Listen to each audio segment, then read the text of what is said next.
Olá, queridos internautas, sejam muito bem-vindos ao Centro Espírita Jesus de Nazaré. Hoje estudaremos o Evangelho segundo o Espiritismo, no capítulo 7, Bem-aventurados pobres de espírito. Instruções dos Espíritos, o orgulho e a humildade, no item 12. Homens, por que lamentais as calamidades que vós mesmos amontoaste sobre vossas cabeças? Menosprezaste a santa e divina moral do Cristo. Não vos espanteis, pois, que a taça da iniquidade tenha transbordado de todas as partes. A inquietação torna-se geral. A quem culpá-la, senão a vós, que procurais incessantemente vos esmagar uns aos outros. Não podeis ser felizes sem benevolência mútua. E como a benevolência pode existir com o orgulho? O orgulho, eis a fonte de todos os vossos males. Dedicai-vos, pois, a destruí-lo, se não quiserdes perpetuar suas funestas consequências. Um só meio se vos oferece para isso, mas este meio é infalível. Tomar por regra invariável de vossa conduta a lei do Cristo, lei que tendes repelido ou falseado na sua interpretação. Porque tendes em tão grande estima aquilo que brilha e encanta os olhos, antes daquilo que toca o coração? Porque o vício da opulência é o objeto de vossa adulação, quando não tendes senão um olhar de desdém para o verdadeiro mérito na obscuridade? Que um rico, debochado, perdido de corpo e alma, se apresente em qualquer parte e todas as portas lhe são abertas, todos os olhares são para ele, enquanto que mal se digna conceder um cumprimento de proteção ao homem de bem que vive de seu trabalho. Quando a consideração que se concede às pessoas é a medida pelo peso do ouro que possui, ou pelo mesmo que ostentam. Que interesse pode ter elas? Que interesse podem elas ter de se corrigirem de seus defeitos? Ocorreria diversamente se o vício dourado fosse fustigado pela opinião pública como o vício dos andrajos. Mas o orgulho é indulgente para com tudo o que se lisonjeia. Século de cupidez e de dinheiro, dizeis. Sem dúvida, mas por que deixaste as necessidades materiais usurpar sobre o bom senso e a razão? Porque cada um quer se elevar acima do seu irmão. Hoje, a sociedade sofre disso as consequências. Não esqueçais que um tal estado de coisas é sempre um sinal de decadência moral. Quando o orgulho atinge os últimos limites, é indício de uma queda próxima, porque Deus pune sempre os soberbos. Se os deixa algumas vezes subir, é para lhes dar tempo de refletirem e de se emendarem sob os golpes que, de tempos em tempos, ele dá em seu orgulho para adverti-los. Mas, ao invés de se humilharem, se revoltam. Então, quando a medida está cheia, ele os abate inteiramente e sua queda é tanto mais terrível quanto tenha subido mais alto. Pobre raça humana, cujo egoísmo corrompeu todos os caminhos, retoma coragem, entretanto, em sua misericórdia infinita.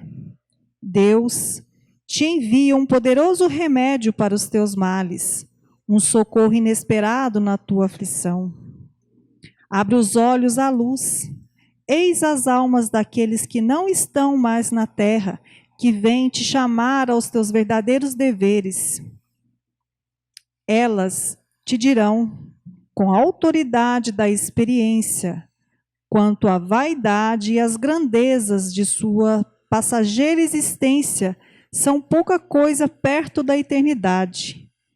Elas te dirão que lá é o maior quem foi o mais humilde entre os pequenos deste mundo, que aquele que mais amou seus irmãos é também aquele que será mais amado no céu, que os poderosos da terra, se abusaram de sua autoridade, serão reduzidos a obedecer aos seus servidores, que a caridade e a humildade, enfim, estas duas irmãs que se dão as mãos, são os títulos mais eficazes para se obter graça diante do Eterno. Adolfo, bispo de Argel, Marmande, 1862. E para o esclarecimento da leitura, nós contamos aqui com a colaboração dos nossos amigos e facilitadores, Eurípides Farley e Luciano Coimbra. Sejam bem-vindos e um excelente estudo a todos. Uma boa noite a todos. Boa noite aos queridos internautas que sempre nos prestigiam, sempre nos acompanham. Mais uma vez, uma alegria estarmos aqui para essa noite de estudos. Boa noite, Eurípides. Aproveito para agradecer também a presença aqui na mesa, dividindo com a gente. É sempre bom tê-lo aqui. Sempre aprendo muito com você. E que o querido irmão maior Jesus possa nos guiar e iluminar para que tenhamos uma boa noite de estudos. Obrigado, Luciano. Boa noite também ao Luciano. Boa noite aos companheiros aqui presentes na casa, que estão aqui aguardando para os atendimentos que a casa oferece. Uma boa noite também a todos que nos acompanham através das redes sociais. É sempre também gratificante para nós esses momentos aqui de estudo, de reflexão. Bom, conforme colocado na leitura do Evangelho segundo o Espiritismo, o tema desta noite, vamos falar um pouco a respeito do orgulho, a respeito da humildade. O que é o orgulho, o que é a humildade, nesse sentido, conforme a doutrina espírita vem nos esclarecer. Kardec vai nos dizer que o orgulho é uma das maiores chagas da humanidade, ou a maior chaga da humanidade, ou seja, para aquela pessoa que é orgulhosa, ela de fato ela se encontra doente, adoecida, com mal na alma, conforme a doutrina espírita coloca. E a pessoa que já conquistou a humildade, ela já está assim mais flexível, mais serena, mais sábia, mais conhecedora das leis de Deus, mais preparada para os reveses da vida, para as dificuldades que surgem. Ou seja, a humildade para aquela pessoa que já conquistou, ela de fato já tem mais serenidade na alma nesse sentido. Então nós vamos falar um pouco aqui, conforme colocou, dentro dessa proposta que a doutrina espírita nos traz. Vamos lembrar aqui de uma passagem muito importante no Evangelho, dentro das questões que Jesus assim nos traz, Luciano, falando um pouco mais a respeito desta conquista da humildade e dentro dessa questão também da gente aprender a desvencilhar da questão do orgulho. O que é o orgulho para todos nós nesse sentido? Então, a doutrina vem nos esclarecer acerca disso e essa proposta de deixar de lado, conforme na parábola do joio e do trigo, de fato Jesus vem nos colocar essa questão da humildade e também do orgulho ali, né, Luciano? Porque quando ele nos convida a fazer essa autoanálise, essa autorreflexão, de aprender no momento certo o que é o que convém, o que é lícito na nossa vida, o que edifica para nós, igual Paulo de Tarso vem nos colocar, ele nos convida a essa autoanálise de humildade, de serenidade, de tranquilidade. Então tem uma passagem muito interessante que Jesus nos traz, que está no capítulo 8, no versículo 43 ao 48, no Evangelho de Lucas, onde ele narra a passagem da mulher hemorrágica. Lembra dessa passagem, Luciano? Então aqui Jesus vai nos convidar a uma importante reflexão acerca da fé. O que é a fé? Ela deve ser cultivada, exercitada dentro de nós. Então a fé vai nos trazer esse autoconhecimento, essa autorreflexão acerca da necessidade dessa busca de conhecimento, de entendimento acerca da humildade, de vencer esse orgulho em nós mesmos. Então, Jesus, nesta passagem a respeito da mulher hemorrágica, ele vai dizer assim: mulher portadora de uma hemorragia. Havia uma multidão em torno de Jesus e ela chegou por trás e tocou em sua veste. Naquele instante, o fluxo de sangue que ela tinha cessou. Realizou-se um aparente milagre, um aparente milagre. O que ocorreu naquele momento? O que ocorreu é que a mulher mobilizou-se o seu potencial de autocura e utilizou as energias magnéticas amorosas que Jesus possui em abundância, como instrumento de cura. Por isso, Jesus vira e diz a ela: a tua fé te salvou. Com certeza havia naquele momento muitas outras pessoas que tocaram em Jesus. E por que elas também não se sentiram curadas ou não receberam essa cura, conforme Jesus coloca que aquela mulher o tocou e dele saiu virtudes e assim ela se curou. Por isso ela se curou. Então Jesus vai colocar assim que nessa questão, tanto é que nesse momento onde tinha muitas pessoas em volta, e Jesus pergunta: quem me tocou? E o apóstolo Pedro, que sempre trazia assim essa questão dessa estranheza toda, vira para Jesus: mas quem? Como assim, mestre? Quem te tocou? A multidão toda aqui esbarrando, tocando em você o tempo todo, e você vira e pergunta: quem te tocou? E aí Jesus coloca: alguém me tocou de forma diferente, porque de mim saiu virtudes. Ou seja, a vontade tamanha, a fé tamanha daquela mulher de querer, através desse ato de humildade, ou seja, de rebaixar-se, conforme Jesus coloca, de buscar com fervor essa autocura para si mesmo, fez com que irradiasse assim de Jesus essas virtudes, que nada mais é que esse magnetismo da cura que ela necessitava para sanar esse estado que ela se encontrava de hemorragia. Então, quando Jesus coloca: alguém o havia tocado de forma diferente, porque bem conheci que de mim saiu virtude, ele demonstra que a sua virtude estava disponível para todos naquele momento.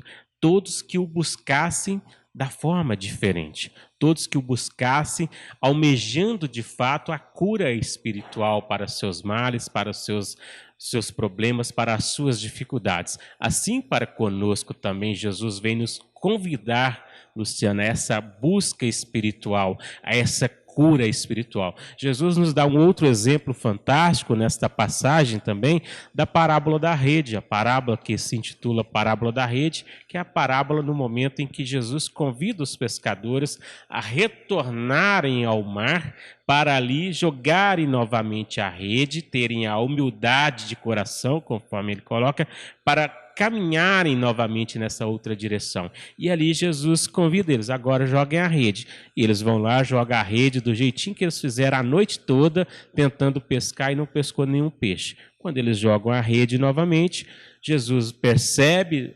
conhecendo assim o psiquismo de todos nós, ele percebe: está fazendo errado, não sabe pescar nada, inocente, né, Luciano? E aí coloca para eles: não é desse jeito. Jogue a rede do outro lado. Qual é a simbologia com relação a isso, né, Luciano? Jesus nos convida. Às vezes a gente está aqui só olhando o lado material. A gente só está buscando as coisas que não edificam a questão que Jesus coloca sobre o nosso tesouro. Ou seja, onde está o vosso tesouro, está o vosso coração.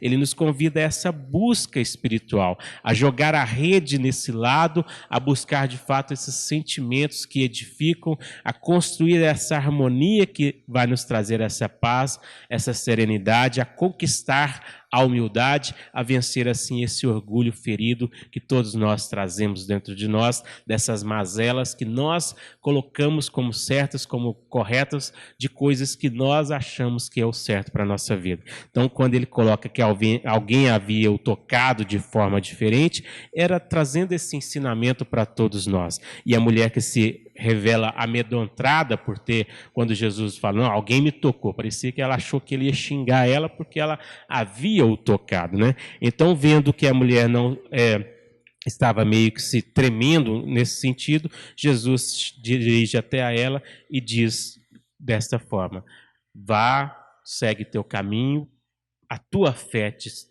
curou, a tua fé te salvou, né? Então, esse convite de salvação que Jesus nos coloca. Então, a salvação é o próprio processo de busca de saúde espiritual que todos nós devemos entrar nessa linha, nessa diretriz a respeito disso. Ontem aqui, falando na palestra a respeito do amar ao próximo como a si mesmo, trazendo o ensinamento que Jesus nos traz a respeito da parábola do bom samaritano, Luciano, e falando justamente isso, a gente se colocar na posição do bom samaritano, entendendo que aquele que estava no chão em sofrimento, conforme a parábola conta que ele foi saqueado, ele foi roubado e ainda bateram nele, tomaram tudo dele, deixou ele lá todo ensanguentado, machucado no chão.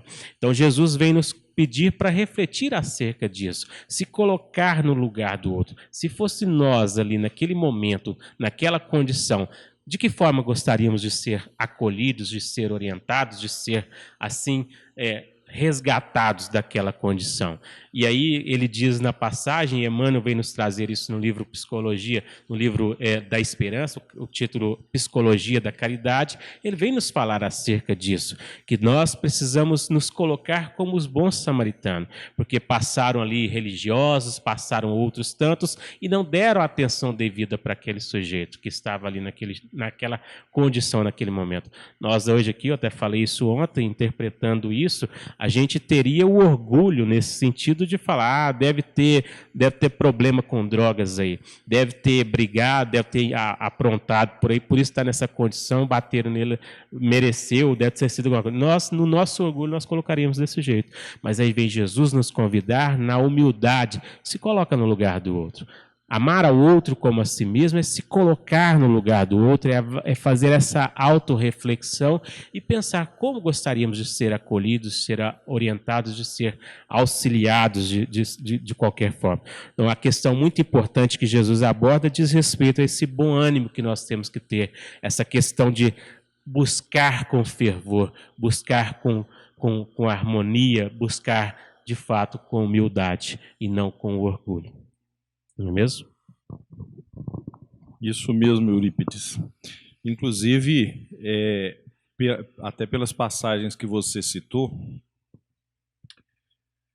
eu me recordo que quando eu era criança e eu ouvia o Sermão da Montanha, eu ficava tentando entender o que seria os pobres de espírito.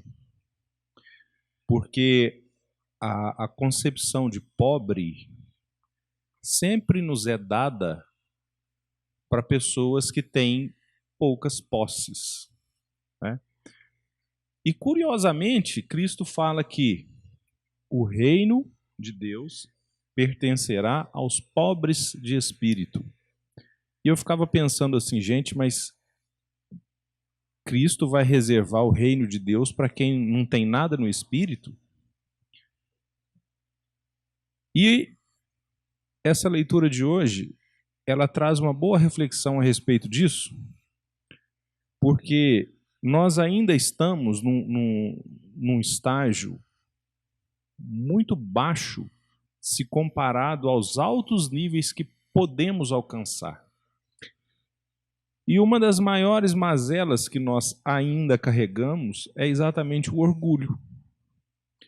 O orgulho faz com que o nosso espírito se sobrecarregue e, consequentemente, não fique leve, né, a ponto de torná-lo maleável para a purificação. E quando a gente fala em orgulho, a gente está falando assim, se a gente pegar a palavra orgulho para entender o que significa o orgulho, lá do dicionário, por exemplo, o orgulho é aquele sentimento exagerado que a gente tem, que a gente pode, ou que a gente é melhor que os outros. E por mais que a gente saiba alguma coisa bem, por mais que a gente domine um determinado assunto, nós nunca seremos bons em todos os assuntos enquanto nesse estágio. Cada um tem uma função, cada um tem a sua missão, e glória ao grande Pai que nos permite gradativamente nos capacitar em alguma área, né? Nós temos aí tantas áreas a serem estudadas, tantos temas que nós precisamos aprender para a gente evoluir, e em cada momento a gente vai para uma determinada área. E é muito fácil da gente perceber isso. Por exemplo, a gente vê algumas crianças, né, com poucos anos, que já tocam instrumentos perfeitamente, e tantas outras pessoas que já têm muitos anos aqui nessa passagem e não consegue tirar uma nota musical em instrumentos. E o que isso quer dizer com o contexto da nossa leitura de hoje? Porque por mais que a gente saiba alguma coisa, a gente ainda tem muito que aprender. E a humildade está exatamente aí. É quando a gente tem consciência que a gente precisa aprender muito, que a gente começa a deixar de lado o orgulho. Uma outra coisa também relacionada ao orgulho, mas que a gente erroneamente classifica de orgulho, é quando a gente se surpreende com as próprias ações que a gente acreditava ser incapaz de conseguir fazer. Nós falamos que estamos orgulhosos com os nossos resultados, mas na verdade nós estamos felizes e muitas das vezes essa felicidade que é oriunda de uma sensação de missão cumprida, né, de um novo estágio, uma barreira que foi vencida, e a gente não vê que aquela felicidade ela é oriunda de uma gratidão. E como que isso acontece? A humildade ela começa a aparecer nas pessoas quando a pessoa, por exemplo, não faz questão de honrarias que os homens prestam. Se aquela pessoa foi exaltada em público ou não por alguma coisa que ela fez, para ela não faz diferença. Se aquela pessoa teve a sua foto divulgada em jornais ou nas redes sociais por alguma coisa que ela fez, para ela não faz diferença. Por quê?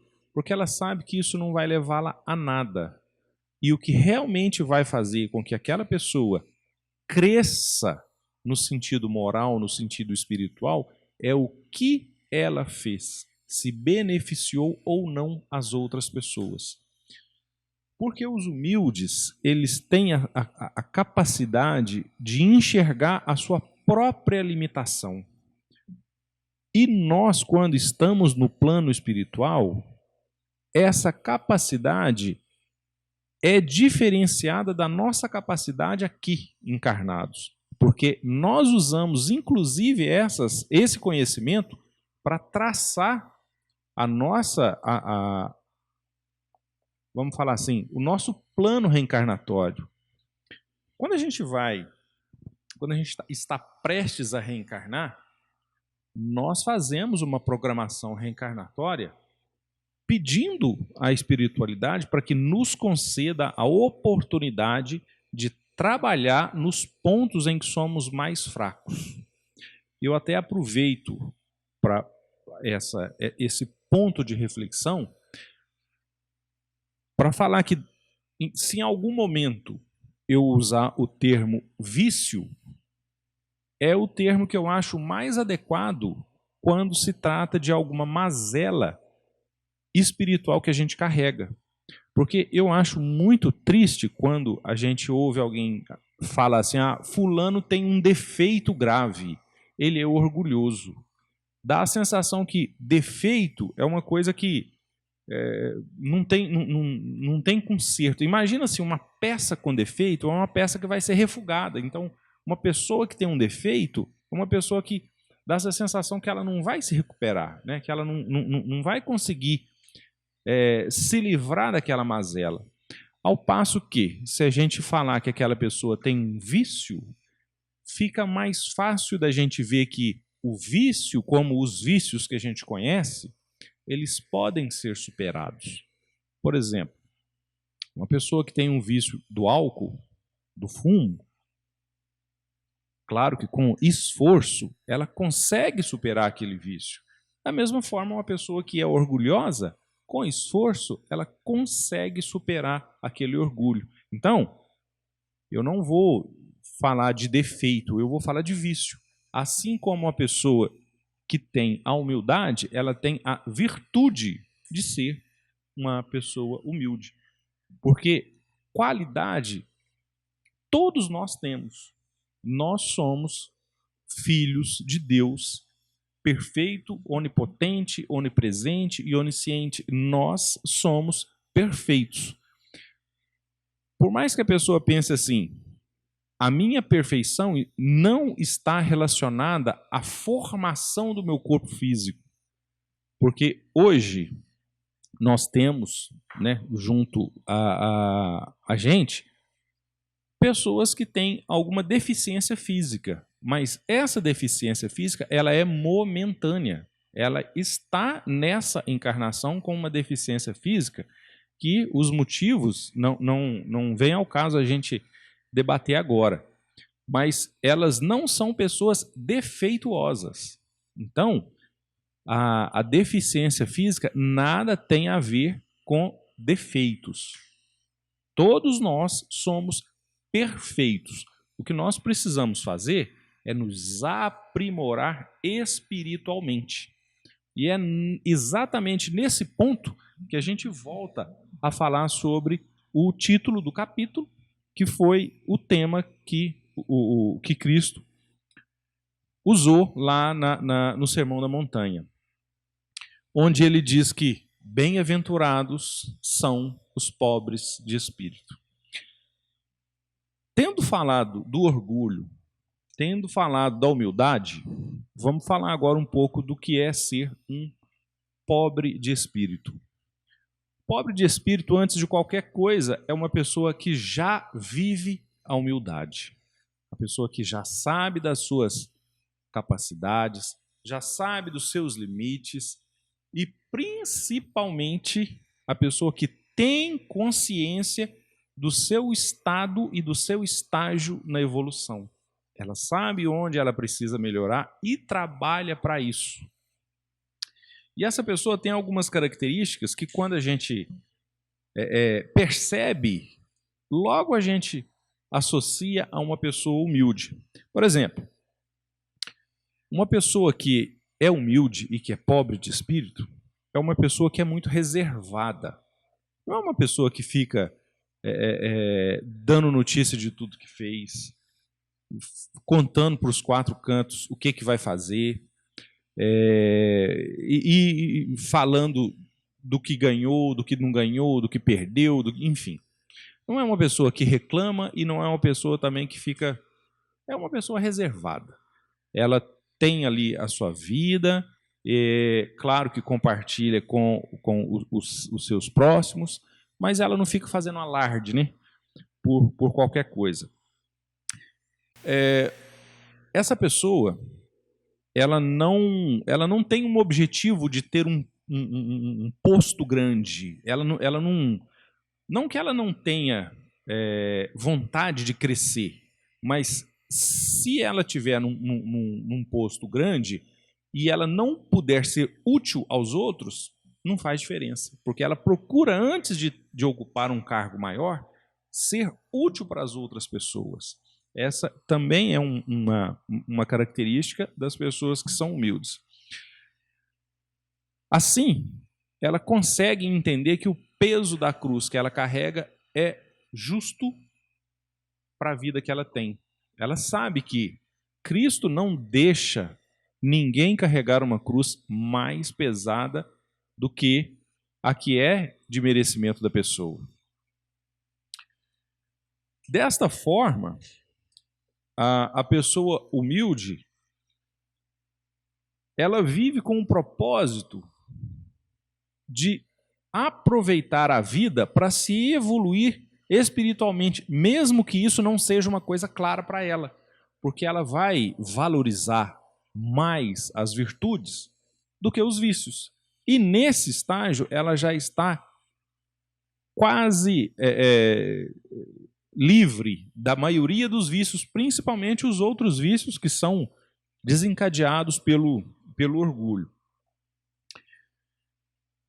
Outro detalhe bem interessante da pessoa humilde, né, e do pobre de espírito, é que ser pobre de espírito não significa que a gente tem que recusar e rejeitar os bens materiais.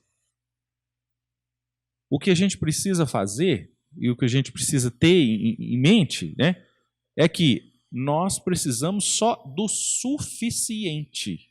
A gente não precisa de acumular. Então, não tem nada de errado em você trabalhar para ter conforto, para dar conforto para a sua família, para ter um espaço maior. O que não é tão condizente com esse perfil é você ter muito mais do que precisa com tantas pessoas que precisam muito próximos e a gente às vezes finge que nem vê, né? E uma outra coisa para a gente fechar esse tema é entender que tudo que a gente consegue, antes de tudo, é porque Deus nos concede pelo nosso merecimento. Não é que a gente vai conseguir porque a gente teve sorte ou porque foi um acaso. Se a pessoa não merecer, se ela não estiver no patamar do merecimento, e se não for pela graça de Deus, a pessoa não vai alcançar ali aquelas posses. Dessa forma, a gente pode concluir o raciocínio, né, e já passar para as perguntas, que um dos meios mais rápidos, né, e mais eficazes da gente evoluir é combatendo o orgulho. Porque o orgulho por si só, ele gera uma série de outras sensações viciosas, né? Sensações de ódio, de vingança, de desejos que se instauram no espírito da pessoa como se fosse uma sombra. E até que essa sombra dê espaço à luz, é trabalhoso.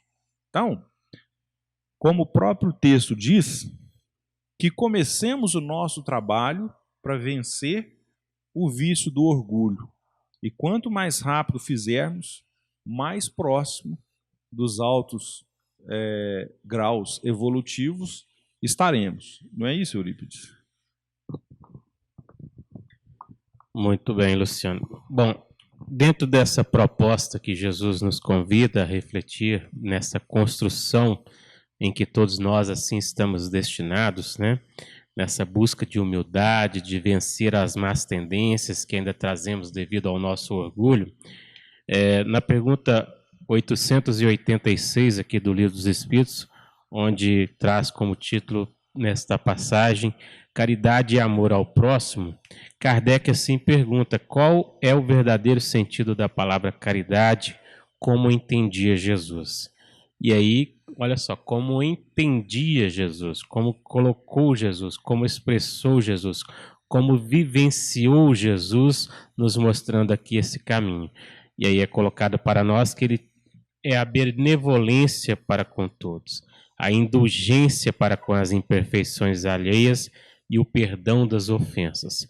Muitas das vezes nós ainda trazemos conosco esse orgulho ferrenho, nós não temos indulgência, nós não temos perdão para com ninguém, com as ofensas, nem muito menos com as nossas ofensas, que nós causamos situações, que nós falamos situações e achamos que nosso orgulho, tamanho, não, eu não vou dar perdão, acho que não merece, a pessoa não merece o perdão, ou coisa e tal. né? Então a gente se coloca nessa condição. Então Jesus vem nos alertar a respeito disso, nos convidando a essa busca de aprendizado para assim nesse direcionamento nós caminharmos em direção a Ele, rumo a essa perfeição espiritual em que todos nós estamos destinados, quer queiramos ou não. Ela é uma questão obrigatória para todos nós. Nós podemos não querer isso, ficar estacionado, mas um dia, pela nossa consciência, por estar escrita na nossa consciência toda a lei que nos cobra, que nos pede reajustamento, nós teremos que seguir esse caminho, quer queiramos ou não. Em Mateus, no capítulo 11, versículo 28 e 30, Jesus vai nos dizer assim: Vinde a mim, todos os que estáis cansados e sobrecarregados, e eu vos aliviarei. Tomai sobre vós o meu jugo e aprendei comigo, que sou manso e humilde de coração, e encontrareis descanso para a vossa alma, porque o meu jugo é suave e o meu fardo é leve. Então veja bem, nesse ensinamento, Jesus vem assim nos convidar a refletir sobre as nossas ações diárias, sobre os nossos comportamentos, sobre esse nosso orgulho ferrenho, nos convidar a essa autoanálise, essa reflexão, conforme Santo Agostinho assim nos coloca na pergunta 919 do Livro dos Espíritos, para fazer essa análise profunda dentro de si mesmo e colocar em prática e avaliar onde está errando. Onde estamos errando? O que nós temos feito de errado?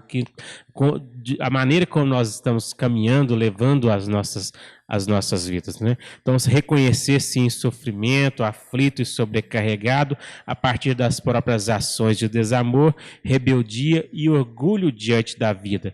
Jesus nos convida a essa análise, né? Esses sofrimentos não são causados pela vida. Muitas das vezes a gente joga a culpa no outro, joga a culpa nas questões da vida, a culpa de ter sido assim. E muitas das vezes isso é coisa que nós criamos por nós, né? Ou seja, esses sofrimentos não são causados pela vida, mas pela forma como nós vivemos, como nós levamos a vida, como nós alimentamos os nossos vícios, especialmente aqueles que se opõem ao amor, à mansidão, à humildade, que Jesus assim nos coloca, né? Então, esse orgulho ferrenho que nós trazemos dentro de nós, alimentando assim esse vício, conforme Kardec coloca, essa maior chaga da humanidade, e assim nós vamos absorvendo tudo isso. Então, nessa construção, Jesus nos convida a esse modo de viver-nos desse jeito que a gente vive distanciado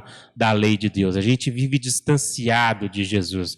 A gente sequer, conforme o orgulhoso, se coloca acima de tudo e acima de todos, né? Se coloca como, vamos dizer assim, popularmente falando, no maioral, né, Luciano? Se coloca como o maior de todos. Então Jesus ensina também em Mateus, no capítulo 6, versículo 34, também uma passagem muito importante para a gente refletir nessas questões que aqui estamos falando. Onde ele coloca assim: não vos inquieteis pelo dia de amanhã, porque o dia de amanhã cuidará de si mesmo. Basta a cada dia o seu fardo. Ou seja, em Mateus 11:30 também ele coloca que o meu jugo é suave e o meu fardo é leve. Existe, portanto, um fardo a ser carregado todos os dias. Nós temos uma meta diária de suportarmos a nós mesmos. Olha só, Luciano, nos suportarmos. Às vezes a gente não suporta o outro e quer que o outro nos suporte. A gente quer que o outro engula tudo que nós falamos, tudo que nós expressamos. Isso é orgulho ferrenho. E aí Jesus nos convida a essa humildade, se colocar no lugar do outro, rever questões, rever conceitos, reanalisar seu caminho, corrigir tantas coisas outras para suavizar seu fardo, tranquilizar sua alma e caminhar nessa direção, nessa diretriz de vida que é o objetivo maior para todos nós, nessa linha de conduta baseada assim, nesse amor profundo, nesse autorrespeito a todos os semelhantes. Então, portanto, para nos libertarmos de todo o sofrimento que nos sobrecarrega de aflições, ou seja, que enche o nosso fardo, é necessário reconhecer que fomos nós que o criamos. E aí é a questão do orgulho, né, Luciano? Não aceitamos essa condição. Não fui eu. A culpa é de um parente, de um pai, de uma mãe, de um irmão, da esposa, do esposo, de um familiar qualquer, do vizinho, de quem quer que seja. Nunca é nossa. Nunca é nossa a culpa dos nossos problemas, das nossas dificuldades, de vencer esse desafio grandioso que Jesus nos coloca. É preciso refletir, conforme Jesus nos convida, ao alívio qualquer pessoa. Ele convida qualquer um, mas aqueles que se encontram aflitos e sobrecarregados. Que aflição é essa? Que sobrecarga é essa? Porque nós fomos, pelas nossas escolhas equivocadas, pelo nosso livre-arbítrio, angariando questões para dentro de nós. E hoje estamos aqui nostálgicos, precisando de auxílio, precisando de consolo, precisando entender e buscar Jesus nessa mansuetude que Ele nos convida, nessa corrigenda que Ele nos convida a refletir novamente o nosso caminho, a nos direcionar nessa busca de crescimento que estamos todos destinados. Então, primeiramente, nós precisamos refletir que somos nós quem temos causado dor e sofrimento para nós mesmos devido às nossas más escolhas ou devido a alimentar os vícios equivocados que nós ainda trazemos dentro de nós, né, Luciano? Isso mesmo, Eurípides. Inclusive, você falava aí desse orgulho, e eu lembrei de uma crônica infantil que traduz esse orgulho de uma forma muito engraçada e foi uma forma interessante de passar para as crianças o que é ser orgulho, que é a crônica que fala do rei nu. Só para a gente relembrar, e para as pessoas que não tiveram oportunidade de conhecer, essa crônica fala mais ou menos assim. Existia um reino onde o rei era muito orgulhoso e vaidoso. E ele gostava de se exibir como o melhor, como o mais belo, como o mais bem vestido e como, enfim. E num determinado dia ele estava entediado porque ele sempre usava as mesmas roupas e ele pediu para que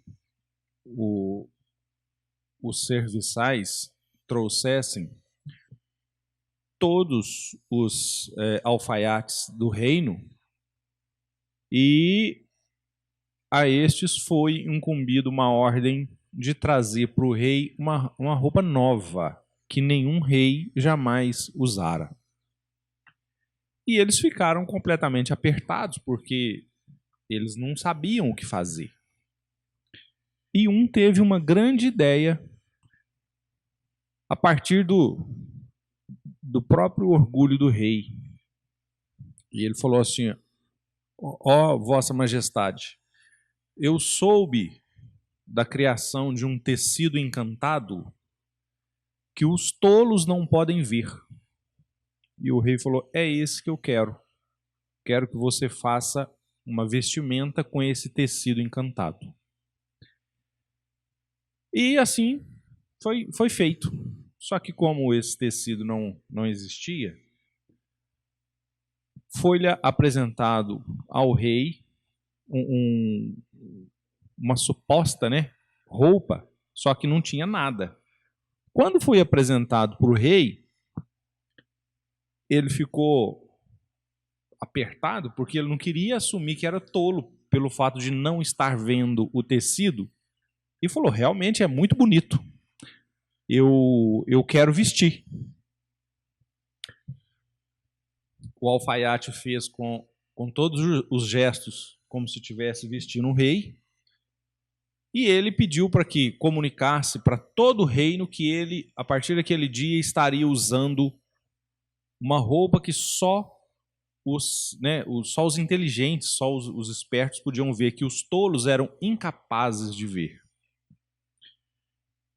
E num determinado dia ele resolveu passear pelo reino para mostrar essa roupa para todos. E todas as pessoas, percebendo que o rei estava sem roupas, mas também não podia falar nada, ficaram quietas, né? Ficaram caladas. Até que uma criança gritou de longe: "O rei está nu." Por quê? A criança, para ela, não faz diferença nenhuma se ela é tola, se não é. Ela viu o rei sem roupas e gritou. E todo mundo começou a rir, porque ficaram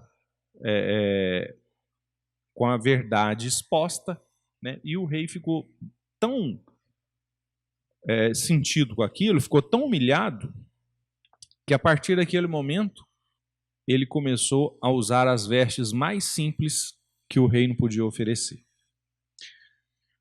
E dessa forma, a gente pode fazer uma análise na pergunta que tem no terceiro parágrafo, que diz assim: "Por que tendes em tão grande estima aquilo que brilha e encanta os olhos, antes daquilo que toca o coração?"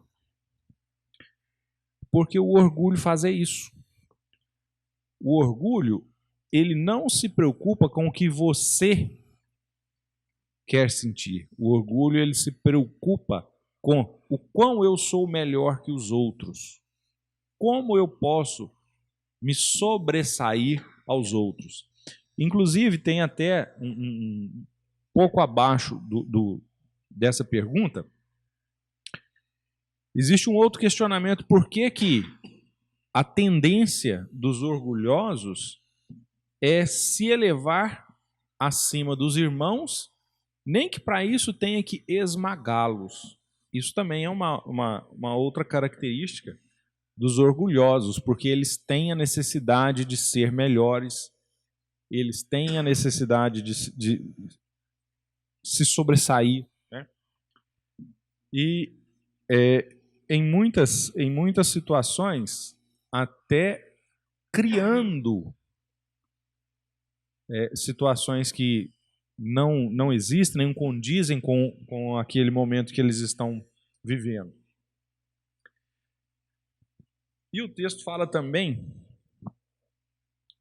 de um rico debochado que tem todas as portas abertas em qualquer lugar que ele chega. E que a consideração que as pessoas têm pelos outros no estado do orgulho é o peso em ouro que aquela pessoa tem. Até que a gente consegue entender que julgar a pessoa pelo que ela tem, na verdade, julgar já não é uma atitude bacana da gente fazer, porque nós não estamos aqui para julgar, mas considerar as pessoas diferentes pelas suas posses é tornar-se também um orgulhoso.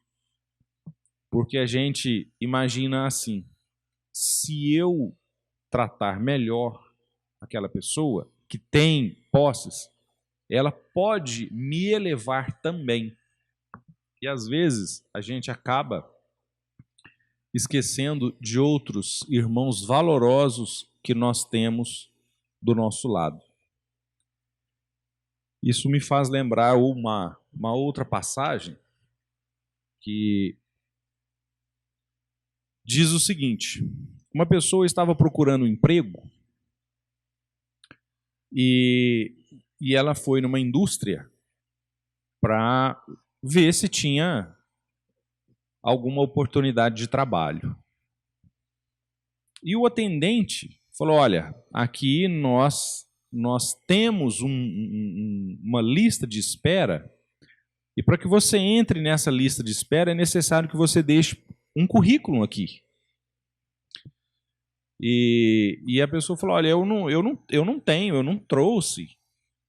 E ela foi informada que ela poderia retornar com aquele currículo até às 5 horas da tarde. Quando ela estava saindo, ela passou por um canteiro de flores e um jardineiro cuidava com muito carinho das plantas. E ela parou, olhou, falou: nossa, você tem uma mão abençoada, porque todas as suas flores estão crescendo, todas as suas plantas estão muito verdes. Você deve ser muito dedicado. E o jardineiro falou assim, olha, eu só faço as coisas com carinho. Conversaram ali por um tempo e ele foi buscar o currículo. Fez lá um currículo às pressas, porque ele tinha que voltar antes das 5 horas para poder deixar o currículo e se candidatar a uma vaga de trabalho. Quando ele voltou na indústria, o porteiro falou para ele, olha, a pessoa que recebe os currículos, ela está numa reunião e não vai poder te atender agora. Eu não posso levar o seu currículo para ela porque eu não posso deixar a portaria. Então, eu peço para que você volte amanhã. E a pessoa falou, olha, eu não posso voltar amanhã.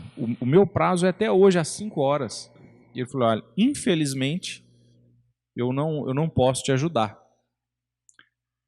Aí ele ouviu uma voz que veio lá do fundinho assim, se for só deixar o currículo na mesa, eu posso levar. Ele olhou assim, espantado, era o jardineiro, que ele tinha trocado algumas palavras na primeira passagem dele por aquela empresa. Aí o porteiro falou, não, se você puder fazer isso. Ele pegou o currículo e falou, olha, eu trabalho nessa empresa tem mais de 1 ano. Poucas são as pessoas que param para conversar comigo e principalmente as que reconhecem o meu trabalho. Eu fiquei muito feliz hoje quando você direcionou a mim, que sou uma pessoa quase imperceptível aqui. E essa pessoa que estava candidatando ao emprego sentiu que a gente, quando percebe a existência dos outros, por mais que elas ocupem um cargo que não são de chefia, né? Não são cargos que possam expressar nenhum peso na hierarquia, elas são desprezadas. E às vezes a gente passa por elas sem se dar conta que elas existem, sem se dar conta que elas estão ali. E um bom dia, uma boa tarde, uma boa noite faz tão bem para essas pessoas, porque a partir do momento que elas passam a se sentir vistas, né? Se sentir ali inseridas naquele meio, elas ganham vida. E esse, infelizmente, é um vício que nos assola, às vezes, pela correria. A gente deixa de desejar para as pessoas um bom dia, uma boa tarde, porque a gente está com pressa. E a gente acaba perdendo muitas e muitas oportunidades pelo simples fato da gente não enxergar as outras pessoas do nosso meio. Não é isso, grande Eurípides? Muito bem, Luciano. Bom, eu acho que nosso tempo aqui já está até se esgotando, né, Luciano? Para a gente finalizar esse trabalho dessa noite, tentando assim esclarecer um pouco mais acerca dessa questão que foi colocada aqui hoje, do orgulho e da humildade, né? Duas questões para a gente compreender melhor. Vamos fechar assim, conforme nós falamos aqui um pouco a respeito desta questão do fardo pesado, conforme muitas das vezes nós, pelas nossas incúrias mesmo, vamos assim enchendo ele, né? Então, a maioria das vezes nós mesmos causamos isso para nós. Então, a maioria das pessoas, a maioria de nós, tentamos fugir dos problemas ou tentamos resolvê-los à força, né? Se nos acomodarmos tentando afastar das dificuldades, fugiremos também das soluções. Olha só. Então, por exemplo, se eu causei algo com alguém, em vez de eu ir lá de encontro com essa pessoa e pedir perdão, tentar resolver na harmonia, eu virar as costas e levar no lado do orgulho e fingir que não, como se diz, não vou dar o braço a torcer, igual muito se coloca. Esse fardo vai ficar pesado, porque a lei de Deus está na consciência, ou seja, o fardo é a nossa consciência, é a consciência pesada. Então, que nos aponta, que nos pede corrigenda, que nos pede ressarcimento das coisas na vida, né? Então, as dificuldades que temos não requerem solução coercitiva e não nos é possível fugir delas. Não adianta eu achar que eu tenho um problema com o meu vizinho, então eu briguei, eu tratei-o mal, ele me trata mal, que é a situação toda, achar que você mudando de casa, vou mudar lá para Tóquio lá, vou resolver meu problema. Não vai. Porque está na consciência. Você pode não vê-lo pessoalmente, mas você vai encontrá-lo com ele mentalmente, você vai encontrá-lo com ele em sonhos, em situações, porque você não resolveu esse problema, né? Então, se ao contrário da fuga, nós aproximarmos das soluções, vamos resolvê-los dessa forma suave e leve, conforme Jesus coloca. Então, na busca pela verdade, aí nós vamos falar, conforme Jesus coloca, conhecereis a verdade, e a verdade vos libertará de quê? Dando um entendimento, clareando as ideias, trazendo esta questão de compreender acerca da vida as coisas, para que a gente trabalhe a solução dos problemas, ao invés de virar as costas para eles. Então, na busca pela verdade, somos convidados a trilhar os caminhos amorosos, conforme Jesus coloca e indica, desenvolvendo assim essa pureza de propósito, ou seja, desenvolvendo a humildade, desenvolvendo a indulgência, desenvolvendo assim a benevolência para com todos, buscando se iluminar pela verdade. A verdade vos libertará, ou seja, iluminar a nossa mente, o nosso entendimento com a verdade de fato, trazendo esse entendimento, desenvolvendo de fato essas virtudes em nós, tornando de fato o nosso jugo suave e o nosso fardo leve. Fácil? Facinho, não é, Luciano? Muito fácil, se nós praticarmos, né? Aquele que está na escola, se ele estudar e buscar se esforçar, ele vai conseguir seus objetivos, irá passar de série, irá passar de ano, irá buscar outros níveis. Esse é o objetivo para todos nós. Se nós ficarmos parados e não resolvermos os problemas, nós ficaremos estacionados neles, com a mente perturbada neles, com o fardo cheio de problemas, ao invés de resolver as soluções. Fácil não é, mas difícil também não é. Basta querer, basta ter boa vontade, como Emmanuel coloca no livro Pensamento e Vida, que a vontade é essa mola propulsora, ou seja, que nos dá esse querer, que nos faz seguir adiante. Então, buscar convictos nessa proposta de Jesus, nos fortalecendo para, com a humildade construída em nós, possamos vencer esse orgulho, das más tendências que ainda trazemos, dessas questões que ainda vamos carregando, enchendo o nosso fardo de coisas que não condizem. É isso? É isso mesmo, Eurípides. Aproveito para finalizar aqui, agradecendo a presença de todos, agradecendo também a audiência aí dos nossos queridos internautas. Agradeço a casa pela oportunidade, Eurípides pela presença aqui e por compartilhar a mesa comigo, que possamos retornar aos nossos lares, sempre na presença e na proteção do Pai que está no céu. Muito obrigado e boa noite a todos. Obrigado a todos, uma boa noite, um bom estudo e boa reflexão. Até a próxima.